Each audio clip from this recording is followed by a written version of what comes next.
Welcome to Moto Mouths, the podcast for MotoGP, motorsports, and more. I'm your host, Zoe, and oh, what a weekend. I'm your other host, also named Zoe, and I'm going to take that to the next level and say, oh, what a world. So, yeah. Oh, what a world. What a wonderful, not wonderful, wonderful world. Yeah.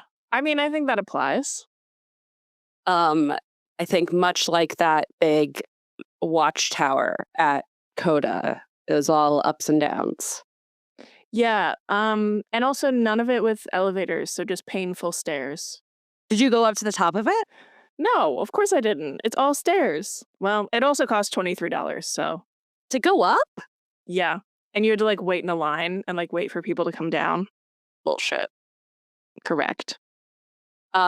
Speaking of bullshit, hit me. Not to talk about Jorge Martin Fortuna's at the top of the pod, every pod, but we must. The vibes that this man brought to... Can I also just say? Yes. So, yes, I was at COTA this weekend. It will come up. We will discuss. Much happened. But I will say it was really crazy because I can't remember what session it was. Maybe it was the free practice on Friday that I'm sitting in the stands and all of a sudden the camera that kind of, I guess, is linked to the big screens and the actual MotoGP TV stream. Suddenly Jorge Martin's face is everywhere. And you can hear audible gasps from pretty much everywhere around you. No one knew he was going to be there this weekend. Absolutely no one had any idea. He just showed up and waved. And it went downhill from there. His vibes, bad. The juju he brought, bad. The weather he brought, bad. All of it. He came out of nowhere. It's just so funny to me that people audibly gasped. Yes. It's he's back from the dead and he should have stayed dead. He, quick footnote, is not getting that, special custom training session for himself. But it was just interesting. I think he said he wanted to be there because it was a team thing and he just wanted to kind of get back into it, which, whatever. But the vibes were weird. I will just say that. How was Texas? Wow, such a big question. Texas, crazy enough, was raining for about 2 days when I got there. So I truly was in a depressive state for a couple of days, genuinely really upset thinking about having to go to a wet race weekend the whole weekend. When I, in my Chicago chilly winter spring brain, had prepared for an 85 and sunny weekend. We knew it was going to be rainy Friday. And then Saturday was hot and not a cloud in the sky. It looked beautiful on Saturday. It was lovely. I did get a little sunburned. Am I mad about it? No. A little color, a little flush. Yeah, a little something, something. And then Sunday, there was not supposed to be rain at all on Sunday. I cannot express to you how much that rain came out of nowhere. Out of nowhere. Dorna didn't even qualify the Moto2 race as a wet race. Yeah. Until it was pretty much over. And it was wet. It was raining during it. I was getting rained on actively. The big takeaways I had for the whole weekend were, I think, 2 huge takeaways for me. One, everybody was so nice. It was so fun to be in a city when MotoGP is happening, partly because MotoGP is a little bit more underground compared to F1. And so, you really kind of got that everybody there actually, really gives a shit and, really bare minimum kind of knows what they're talking about. The downside of that is sometimes people are wrong and you can't be mean about it in public. Well, I got in an elevator at my hotel with a couple of Jorge Martin fans, which I was okay, this is not y'all's weekend. And I was wearing a vintage Valentino Rossi shirt I got from my dad's closet a couple months ago. I love the store, My Dad's Closet. Yeah, My Dad's Closet is my favorite kind of boots on the ground, hidden store. Thank you, My Dad's Um, Closet, for giving me my favorite pair of slippers and my favorite sleeve shirt. Yeah, My Dad's Closet is actually the sponsor of this episode. Just want to give a huge shout out to My Dad's Closet. Thank you so much on behalf of Zoe and myself for really kidding us out and being just like a really easy access shopping experience. I really, I don't want to speak for you, but I really recommend everyone who's listening to give My Dad's Closet a try whenever they're home. And what's so nice about my location of My Dad's Closet is that I once found an entire suit, Oh, yeah. shoes in my size, tie, and I used it for a Borat costume, and I looked great. Crazy story. I was in My Dad's Closet last summer. I was in town for a wedding and didn't have a jacket. It was a little chillier than I expected. Love the jackets I've gotten from My Dad's Closet. And you know what I found in there? A beautiful cashmere black sport coat. And My Dad's Closet was like, yes, of course, like, take it. Like, it worked so well for the event. The offshoot of My Dad's Closet, the hall closet, The sister store. the sister store, like how J. Crew and Madewell are like two sides of the same coin. Exactly. The hall closet, I found a beautiful vintage brown leather blazer jacket and asked if I could, take it home with me, to which my mom said, yes, please, that's your grandfather's, and I think it makes your dad look like he's in the mafia. And you know what? That is the work that My Dad's Closet and the Hall Closet do for homes everywhere. So again, thanks to My Dad's Closet for sponsoring this episode. Hashtag ad. Just for the FEC. Okay, please tell me you're alive. Not the FEC. It's the FTC. We are compliant with the FEC and the FTC, whoever asks. And also the SEC and the Consumer Finance Protection Bureau. And soon enough with the IRS. Yeah, file your taxes. Yeah, guys.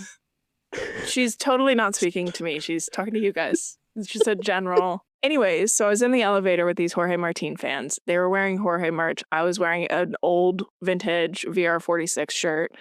And we did the oh, are you in town for the weekend? We were like, yeah. They were like, oh, I love your shirt. And I was like, oh, thanks. I, got it from my dad, but I can't wear it around this weekend. Like, I can't wear it to the track. And they were like, oh, why? And I was like, well, I'm a Marc fan. I can't wear Valentino Rossi shit to the track this weekend, even though, I do like them both. And they go, oh, you're a Marc fan? Ew. I'm sorry. And I said, your guys, having a rough season. And they were like, yeah. And then I got out of the elevator and I was like, have a good weekend.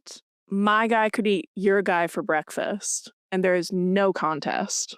You know what you should have said, though? Bless your heart. I know that actually really would have hit in that moment. Ugh, bless their hearts, truly. I know. It was sad. But my second takeaway, just from this weekend in general, is that, and this kind of aligns with what I was saying about my weekend in Zandvoort for F1, is that ultimately, I do think race coverage has gotten so incredibly good. And live at the track coverage has not caught up in any way. And so as much as it is fun to be there for the weekend, experience the vibe and just the energy. And to be fair, MotoGP does do a lot more events to bring the athletes closer to just everyday fans, which F1 does not do.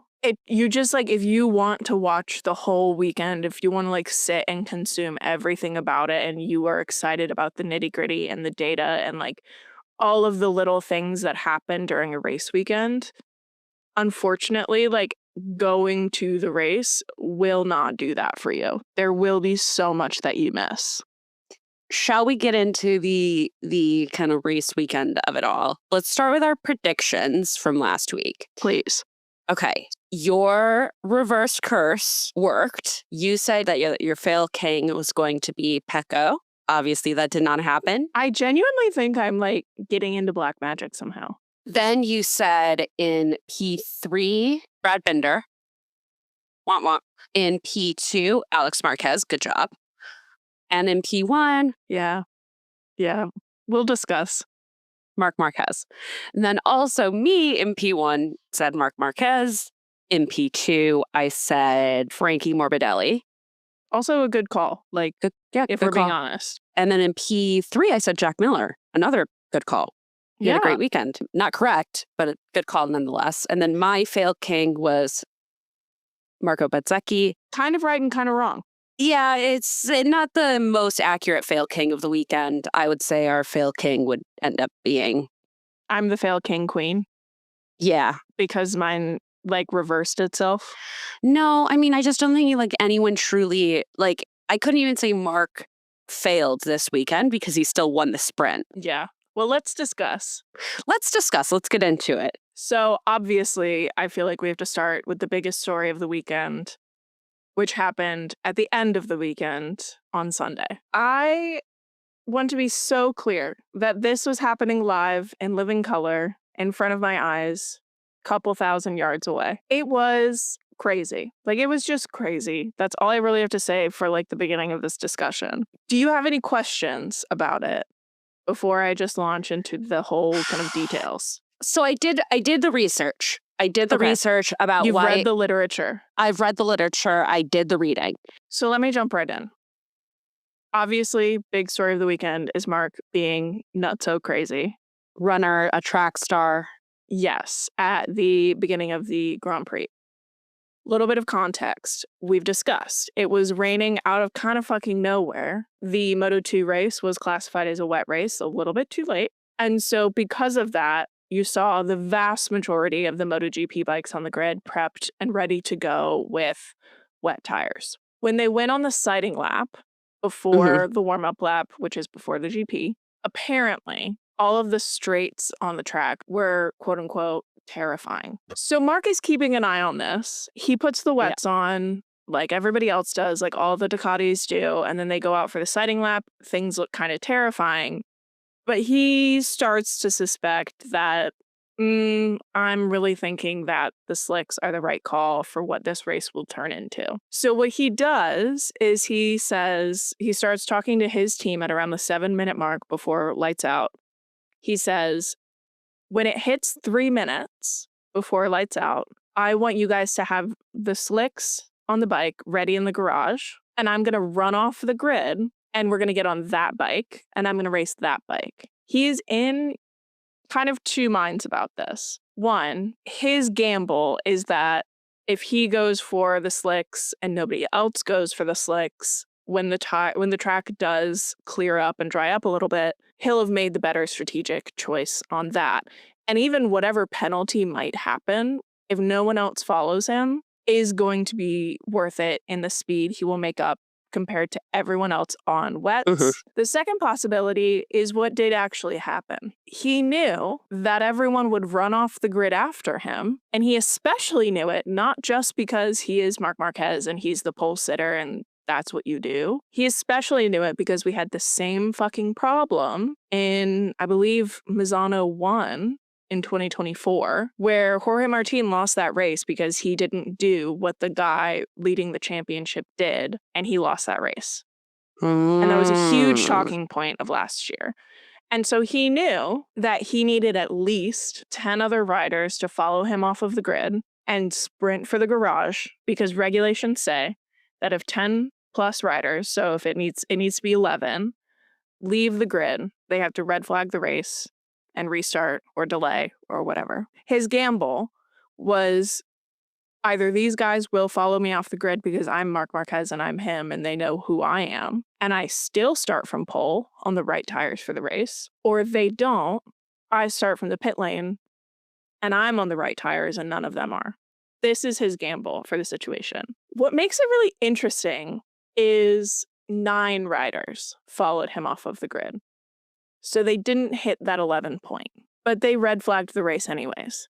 And it was just, I think it's one of these moments in which, as not just a Marc Marquez fan, as a fan of racing, I love these moments where you get to see what it takes to be a racer beyond just on track action and brain smarts. Like, you need to also be thinking every single second what is the advantage I can pull on these people? How can I make this situation work for me and no one else? How can I force a situation and force everyone off of their rhythm? John Mulaney joke. How can I force everyone off of their rhythm in a way that I can take advantage of? It's Machiavellian, it's Grandmaster chess, it's 4D, another playing field, different Yes. levels. It's crazy. It's crazy. What were your reactions to seeing him going running? Okay, so like if you were watching the stream online, they cut into The credits. the credits of like the riders. They just cut into it and he's running. For us in the stands, we're all kind of like, oh my God, is there going to be like a delay for the rain? Like, we don't really know. Mm-hmm. The pace car had crashed earlier. So like, we didn't really know if there was going to be one, a rain delay, because that's why the pace car crashed, or two, if there was going to be a delay of like debris on the track or something. So everyone's just kind of like, I don't know. And then they start, commentary that you can hear because no one's on the track. They start talking and they're like, okay, like here are all the people like on these tires, on these tires. And then all of a sudden it just goes, oh, and Marc Marquez is running. And everyone looks up from their phones or like whoever they're talking to. And we just all pivot to the one screen that's like over here. And then we start seeing everyone else running. And everyone's just kind of like, what is going on? Like it happened so quickly. Mm-hmm. And then they're like, and they're red flagging the race. And it happened so quick, but I think it was maybe 2 minutes or so. And so you could feel kind of in the air of people being like, wow, is this going to be like, is the whole front of the grid actually going to start in the back of the grid? Like, what's going to happen? Like, what are we going to see? And it's wet. Like, this is crazy. And in all honesty, I think like people were more upset that they like reset the grid to be exactly how people qualified for than they were about like any of this Marc plan happening. No one was really upset about that. They were just kind of like, oh, we could have gotten something really interesting. Well, I mean, I think we still got something interesting. My thing too is like, here's the interesting thing to me. Marc, and this is a very Max Verstappen thing as well. Mm-hmm. Like Max has said this multiple times where he's like, yes, I read the rule book. Red Bull over the last few years has been famous. Jonathan Wheatley, who is now no longer with the team, rip, they're famous for having read the rule book backwards and front. Seb Vettel, too. Exactly, because that's the whole point. You need to know what resources you have at your disposal. Michael Schumacher was famous for being like on track, going 300 kilometers per hour. He is filtering through the rule book in his head for how he can break or go through the loopholes or X, Y, and Z and commit his terrorism. And what do those three people have in common? I don't know. What is it? I don't know. They love a fat ass. I mean, sure. I don't think Seb does, though. Oh, Seb? No, sorry. He's flat as a board. They're all world champions. They're all multi-world champions. Yes. You have to be an asshole. You have to know where the lines are drawn and when they're a little bit fuzzy because no one else is going to tell you where that is. You gotta break rules to make rules, baby. Exactly. Like, that's what I've loved about this. Like, I have to wonder what else has Marc been hoarding in his little brain that he can use, that he's been waiting to use until he has a bike and a team that can actually support him for a championship bid. Oh, he's definitely thought of this scenario. Yeah. Years ago, and has just been waiting to enact it. Exactly. He's just been like, ooh, today's the day. Ooh. What else is in there? And then he bent it. And then he bent it. And then he bent it in front of me. And I remember you saying last podcast, oh, I'm glad I didn't go to COTA last year because he crashed out of P1 and I cried. And I cried again. Is that what you want to hear? Yes, actually. That was my next question. Did you cry? I cried again. Yes. I did. I did do that. You got to see a sprint win. And you know what? I cried then too. So I think I just cry. Yeah, I'm a crier. But yeah, he did Bennett on Sunday and it was a shitty mistake. Like it wasn't even like, oh wow. Like, no, he went, and I mean this literally, too hard in the paint because he went over the curb too much and the racing line was dry, sure, but paint doesn't absorb rainwater in the way asphalt does. So he just slid out like an idiot. And then to make things worse, didn't have a foot brake, didn't have a windscreen, didn't have other parts of the bike hanging on, and still tried to keep it together and kept going. And then finally ended up retiring the bike. And it sucked. It sucked. But it is one of those moments where it's like, oh yeah, no, this is what it's like to watch Marc Marquez. Yeah. So, I mean, congrats to Alex Marquez for now leading the world championship. Which is crazy in That's a good way. Like, good for him. It's like you can kill the man, but not the idea Yeah. of a Marquez world championship.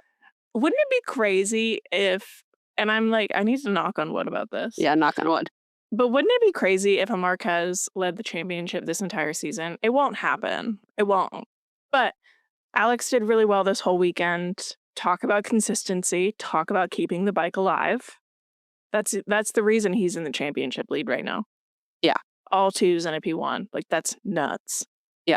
And Fabio Di Giannantonio should be worried. He should be concerned. Yeah. Though, good on him for finally getting on the podium. This is true. Finally. One quick thing about Frankie and Fabio. I thought this was funny. When they do like the celebratory like cool down laps and people's friends will like come up and like they'll like hand hold and like celebrate. Like Fabio rode up next to Frankie. Keep in mind, they are teammates. And Frankie didn't like accept his hand to celebrate. Which is neither here nor there, but I do think is incredibly interesting. But it's kind of here and there. It's here and there. Yeah. So I think there's some tension there, and I will be watching. It was nice to see Mark win the sprint. I will say that. Quick side note. Yeah. But yeah, that is kind of the recap of COTA. There's probably a lot of like stuff we didn't talk about, but we can't get into all that. We don't have time to unpack all that. Yeah. So shall we get into the great wide world of motorsport? We should. Yes. I just want to start by saying oh,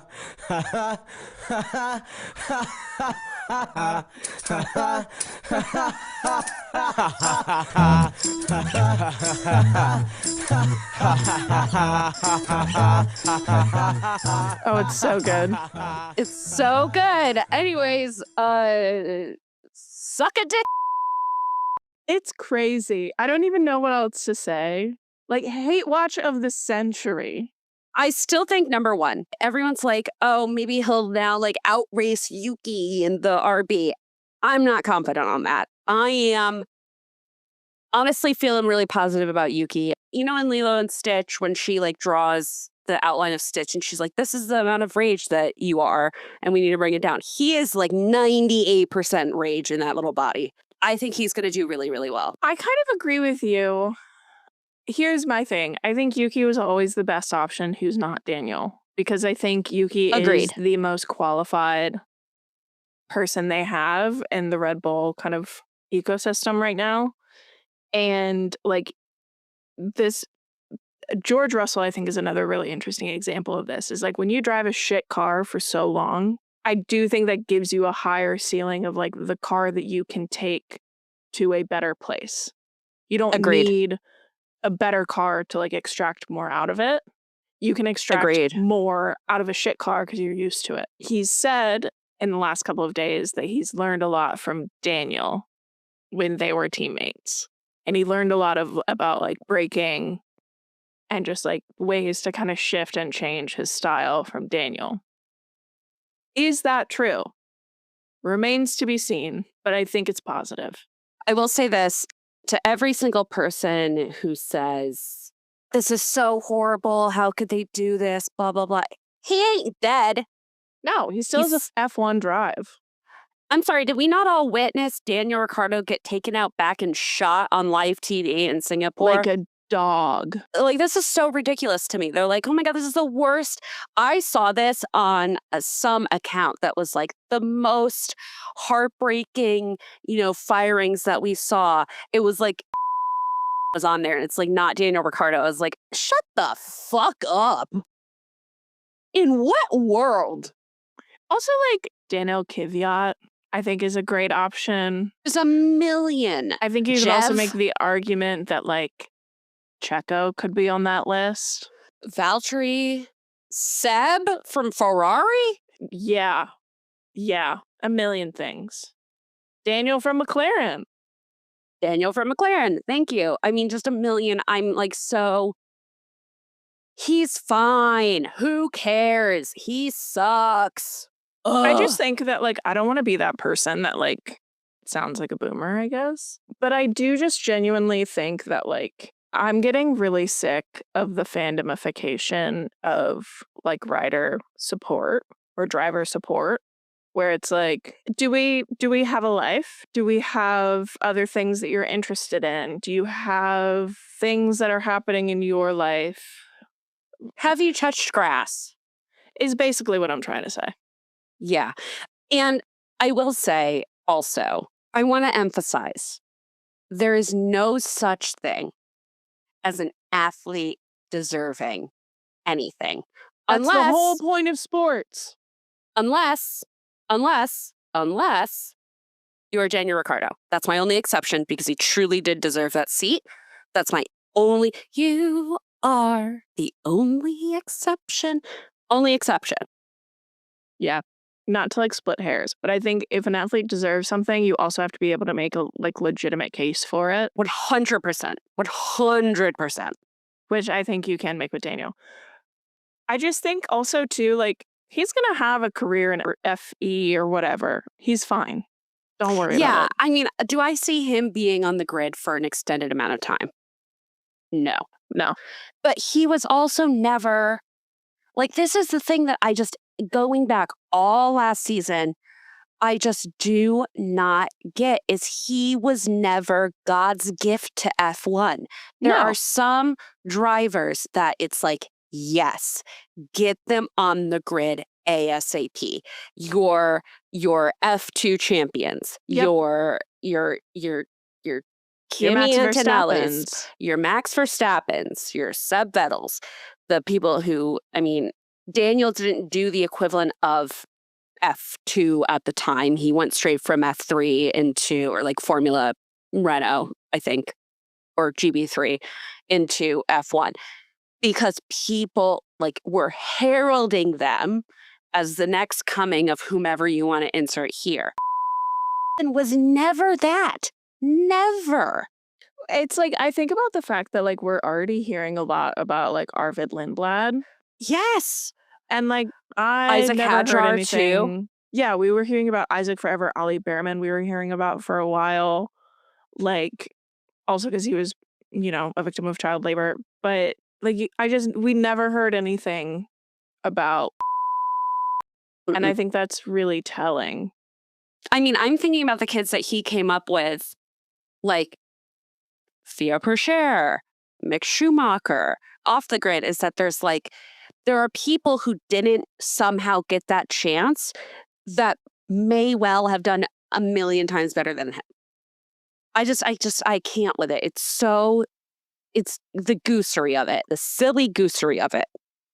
Well, they were clearly covering their ass, and also Liam could bring money into it. And I think those were like the two things of like. That's the biggest reveal, I think, of this whole thing is the money element and the all these years that people were saying PR3 to find out that he was the only one not willing to pay for this seat, which I find it insulting that was even an element of the equation. And I really respect him for sticking to that. That is such an absurd thing. That is so disrespectful to an 8-time Grand Prix winner to say, oh, you got to pay for this seat that should have very rightfully been his from the start. It's also really embarrassing on behalf of Red Bull saying, yeah, really embarrassing. We need you to pay for this seat. We need money. Forget about our world driver 4-time champion. Forget about the fact that we won the WCC multiple times in the last 5 years. We need your money. Now. How are y'all so strapped for cash that you... It's Max Verstappen's contract. If I'm being totally honest, like it has to be a part of it. Something, but it's like it's. But you also lost Adrian Newey, so like where did that go? What is your budget? Because they were paying him insane money. What is your budget? Let me see your budget. Yeah, I just want think to see it's like that. Checo was a pay driver. Yeah. And they took that money. That's the thing. They took that money. Where did it And go? they were like, until he really indefensibly started shitting the bed. That's the other thing that really pisses me off too about this whole thing is that they're now like, justice for Checo. No. No, he was still also really bad. Yeah, I think I've seen a couple people pushing back on that are like, Well, no, he should have always been out of this seat. that's what's crazy is because he's reportedly in conversation about a Cadillac return to F1, which I would guess like. Cadillac needs money too. I mean, they do. That's like full transparency. They probably do. I have no qualms with pay drivers. I have I don't no either. qualms with it. It is the long cherished tradition of this sport. Do I love to dunk on them? Yeah. But also it's just like, can we be so for real about like the double standards, the true talent of it all? Like, I don't know. Get another crypto sponsor if you're really this strapped for cash. Like, get Mr. Beast, call Mr. Beast. I don't really give a fuck. Like, I'm so over it. I'm over it. It's just, I do feel like I'm tired. I'm tired of the second seat, everything. Can we just pull it together for once? Red Bull has one right, and that is their Suzuka livery. Yeah, and you know what? They kind of popped off with that. You and I have been on the white Honda train for our entire lives. They really popped off with the Japan livery. The suits are bad. The suits are bad. They're not great. I read somewhere that they wanted to make the livery pink, but it would weigh too much. Speaking of pink, Haas, Thank you for being the only team on the grid with like some chutzpah. Integrity. Frankly. Integrity, cunt, even. If you will. Fantastic. I cannot wait to see that livery in action. It looks stunning. It looks really good. I want to see their race suits. I know. I haven't seen anything about that. Haas, listen to me. If you put those boys out there in red and black on that beautiful white and pink livery, I'm going to kill you. I'm going to drive down to North Carolina and kill you. They won't do that. I'm manifesting that they won't do that. So, should we do our predictions for Japan? I think so. Okay. I'm going to go first. I think Max has had enough. I think we're getting our Max win. I would love that. I think in P2, I'm going to go for George. He has kind of just like been nailing it consistency this season. And then in P3, I'm manifesting this. I think he's going to really get some fire in his belly. Yuki Tsunoda. Interesting. Okay. And then for Fail King, I'm going with Lando Norris. I think he's going to shit the bed. Interesting. Okay. I think for me, I will be going with, I'm also going to bet on a Max win. Love it. And then I think I'm going to go with an Oscar P2. Okay. Another very good choice. I think he's going to carry the momentum. Yeah. And then I'm going to go with a Lewis P3. All right. Why not? Fail King? Fail King, I'm going to say Yuki. Reverse jinx. Reverse jinx. Who knows? So I think that brings us to the grid as ... which for the uninitiated is a point in the podcast where we select a handful of riders and drivers from across the great ride world of motorsports and categorize them as a person, place, thing, or idea. This week, we will be doing April Fool's pranks because as we are recording this, April Fool's Day. Amazing. I think I will go with Fabio Di Giannantonio and Alex Marquez. Ooh, got it. I think Alex would do the like hand in the warm water at a sleepover. Classic. I don't know if that's like really an April Fool's prank, but it is a classic prank. Classic, yeah. I just think he would do that. Classic pranks is a good one. Yeah. And then I think Fabio just has like a very like devil may care kind of attitude. Like you've met that guy in a frat house. Like you just have. And so I think he would go all in on like itching powder. Oh yeah. But like too hard. Yeah. Yeah. Yeah, I can see that. So for my two, I'm going to be going with the Red Bull boys, Max Verstappen and Yuki Tsunoda. I think they're going to team up. I think Yuki's getting on his shoulders and they are TPing the house. They are giggling. Yuki is on the shoulders and they are TPing and egging Christian Horner's house. Helmut Marko's house. I totally see it.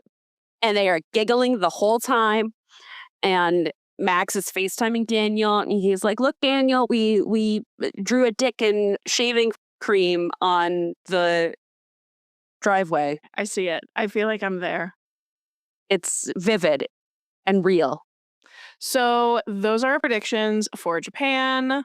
We are looking towards Japan and F1 this weekend. So we'll be talking about that, next week. And then next week, we will also be discussing our predictions for MotoGP in Qatar. Round 4. And Jorge Martin is supposed to be back. We'll see. So this is going to be crazy. So that's it for us. Go ahead and find us on Instagram, TikTok, Threads, and now YouTube. We are on YouTube. So if you're listening on YouTube or want to find another place to listen to the podcast, we're on YouTube. We're on YouTube Shorts. Those exist. So come hang out with us on any of those platforms. And we will keep chatting soon. Okay, bye.